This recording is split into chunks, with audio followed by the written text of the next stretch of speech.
Now we're going to look at the controls for the automatic cover. So we've got two boxes here. One is for our pool light. It's an LED light, and you simply turn it off and on here. So it's pretty easy to use, and we've got it in a waterproof housing. Next to that, we've got the controls for the automatic pool cover. Now it's simply a 4-digit code that you'll enter to open and close that cover.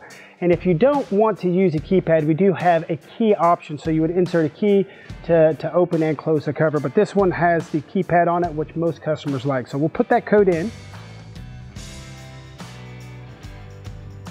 Once that light's green, that means you can either A, open, or B, close the cover.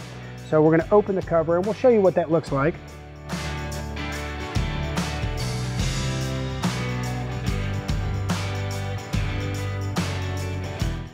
And then we'll close the cover too, but you do need to keep your finger on it the whole time. So as it's opening, you need to leave your finger on it, and as it's closing, you'll leave your finger on it as well. Just make sure that if you have an in-wall ladder, you've lifted that ladder out of the pool before you close the cover. Other than that, it's fairly simple to use. There's not a lot of know-how needed to operate it. Now we've gone ahead and closed the cover, and as you can see, it's a gray color.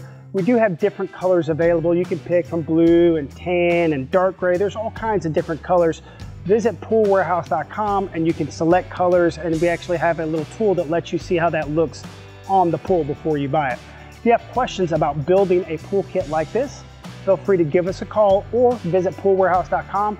You can quickly build your own quote and see how much this kit would cost you. If you have questions, we're here to answer them for you. Hope to talk to you soon.